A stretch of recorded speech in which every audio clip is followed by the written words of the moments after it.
Hello my dear students. शिक्षा शास्त्र के पिछले वीडियो में मैंने शिक्षा टॉपिक से रिलेटेड 10 क्वेश्चन आपसे पूछे थे। आज हम उनको डिस्कस करेंगे।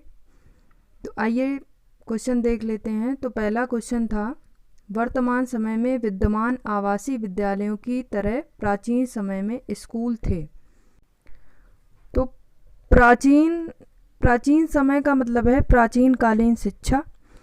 तो प्राचीन काल में जो शिक्षा थी उस शिक्षा को कहते हैं हम वैदिक शिक्षा। तो वैदिक शिक्षा में शिक्षा का प्रारंभ घर पर ही हो जाता था।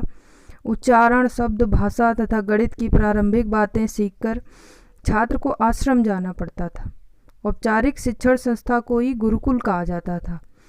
तो प्राचीन काल में जो स्कूल थे उन्हें हम लोग गुरुकुल कहते थे। सेकेंड क्वेश्चन है आपका, अनौपचारिक शिक्षा का आरंभ होता है। तो अनौपचारिक शिक्षा का आरंभ कहाँ से होता है?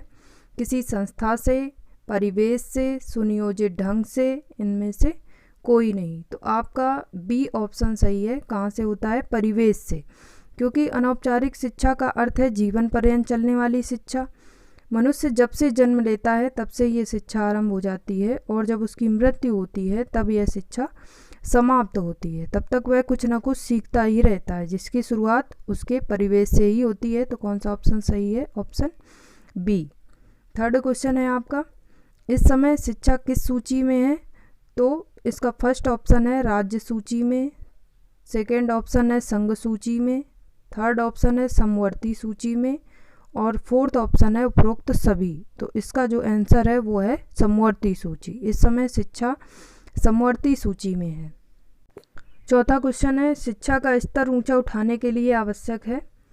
तो क्या आवश्यक है? छात्रों का सतत मूल्यांकन, या पाठ्य पुस्तकों का सतत मूल्यांकन, या पाठ्यक्रम में संशोधन, या फिर संपूर्ण शिक्षण प्रक्रिया का सतत मूल्यांकन।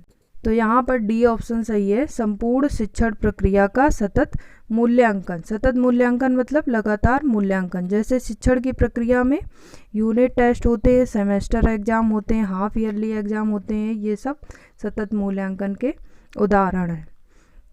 फिफ्थ क्वेश्चन है आपका, वैदिक काल में शिक्षा का सर्वोच्च उद्देश्य था। तो वैदिक काल में शिक्षा का सर्वोच्च उद्देश्य क्या था? ऑप्शन ए है ज्ञान देना, ऑप्शन बी है जीविकोपार्जन, ऑप्शन सी है नैतिक विकास, ऑप्शन डी है मोक्ष की प्राप्ति। तो वैदिक काल में शिक्षा का सर्वोच्च उद्देश्य था मोक्ष की प्राप्ति। वैदिक काल में शिक्षा के और भी उद्देश्य थे, जैसे संस्कारों का विकास करना, सामाजिकता का विकास करना, आत्मा की पवित्रता, संस्कृति का संरक्षण करना, व्यक्तित्व का विकास करना, जीविकोपार्जन की तैयारी। लेकिन जो सर्वोच्च लक्ष्य था वो क्या था? मोक्ष की प्राप्ति। तो यहाँ पर डी ऑप्शन सही है। अगला क्वेश्चन है आपका, शिक्षा के 3 ध्रुव कौन कौन से हैं? तो इसके संबंध में अमेरिकी शिक्षा शास्त्री जॉन ड्यूवी ने शिक्षा को त्रिध्रुवी प्रक्रिया माना है। तो उनके अनुसार 3 ध्रुव कौन से थे? शिक्षक, शिक्षार्थी और पाठ्यक्रम। तो यहाँ पे डी ऑप्शन सही होता है। क्वेश्चन 6 का डी ऑप्शन सही है, शिक्षक, शिक्षार्थी और पाठ्यक्रम। अगला क्वेश्चन है आपका, शिक्षा को त्रिध्रुवीय मानने वाले प्रसिद्ध शिक्षा शास्त्री जॉन ड्यूवी किस देश के निवासी थे? तो ये निवासी थे अमेरिका के। शिक्षा को त्रिध्रुवीय प्रक्रिया मानने वाले प्रसिद्ध शिक्षा शास्त्री जॉन ड्यूवी अमेरिका के निवासी थे। क्वेश्चन 7 का डी ऑप्शन सही है। अगला क्वेश्चन देख लेते हैं, क्वेश्चन नंबर 8। क्वेश्चन नंबर 8 है, छात्र सबसे अच्छी तरह सीखते हैं। तो कैसे सीखते हैं? पढ़कर, सुनकर, स्वयं करके, देखकर। तो इसमें देख लेते हैं कि पढ़कर भी छात्र सीखते हैं, सुनकर भी सीखते हैं, देखकर भी सीखते हैं, लेकिन सबसे ज़्यादा किससे सीखते हैं? सबसे ज़्यादा सीखते हैं स्वयं करके। तो इस क्वेश्चन का आंसर है स्वयं करके, option C. Option C correct है, स्वयं करके। छात्र सबसे अच्छी तरह सीखते हैं स्वयं करके। अगला क्वेश्चन है, भारत में अंग्रेजी शिक्षा प्रारंभ करने का किसने समर्थन किया था?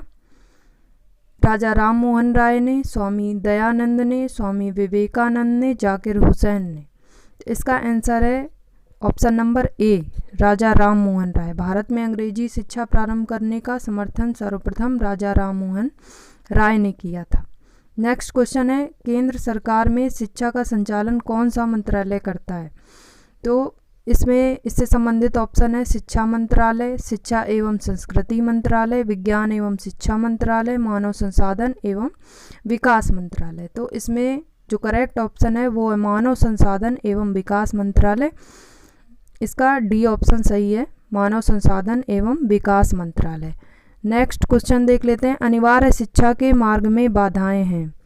तो अनिवार्य शिक्षा के मार्ग में कौन कौन सी बाधाएं? अपव्यय की समस्या है, जनचेतना की कमी है, शिक्षा महत्व की अज्ञानता है, उपरोक्त सभी। तो ये जो उपरोक्त तीनों कारण लिखे हुए हैं, अपव्यय की समस्या, जनचेतना की कमी, शिक्षा महत्व की अज्ञानता, ये सभी बाधाएं हैं जो अनिवार्य शिक्षा के मार्ग में आती हैं या आ रही हैं।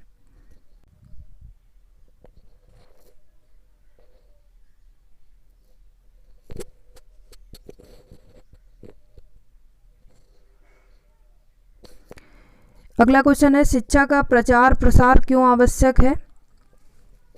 तो शिक्षा का प्रचार प्रसार आवश्यक है लोगों को शिक्षा के प्रति आकृष्ट करने के लिए, अर्थात लोगों को शिक्षा के प्रति आकर्षित करने के लिए। शिक्षा का महत्व लोगों को पता चले और लोग शिक्षा ग्रहण करने के लिए आकर्षित हों। तो शिक्षा का प्रचार प्रसार क्यों आवश्यक है? लोगों को शिक्षा के प्रति आकर्षित करने के लिए। 14 नंबर क्वेश्चन है, शिक्षा की दिशा को कौन निर्धारित करता है? तो शिक्षा की दिशा को पाठ्यक्रम निर्धारित करता है। इसका आंसर है ऑप्शन नंबर बी, पाठ्यक्रम। शिक्षा की दिशा को कौन निर्धारित करता है? पाठ्यक्रम। क्योंकि जो भी बनना होता है उसी के अनुसार पाठ्यक्रम का चयन किया जाता है। जैसे आप शिक्षक बनना चाहते हैं तो आपको बीएड और डीएलएड संबंधी पाठ्यक्रम पढ़ना होता है। तो पाठ्यक्रम जो होता है वो शिक्षा की दिशा को निर्धारित करता है। अगला क्वेश्चन है, जब अध्यापक अपनी कक्षा के छात्रों के लिए शिक्षण योजना तैयार करता है तो उसे छात्रों की क्या ध्यान में रखना चाहिए? आयु को ध्यान में रखना चाहिए, बौद्धिक आयु को ध्यान में रखना चाहिए, आर्थिक पर्यावरण को ध्यान में रखना चाहिए या नए अनुभवों को ध्यान में रखना चाहिए? तो इस क्वेश्चन का आंसर है बौद्धिक आयु को ध्यान में रखना चाहिए, अर्थात बच्चों के IQ लेवल को ध्यान में रखना चाहिए। इस क्वेश्चन का बी नंबर करेक्ट है, बी ऑप्शन सही है, बौद्धिक आयु को ध्यान में रखना होता है। इसी के साथ आज का टॉपिक खत्म होता है। धन्यवाद।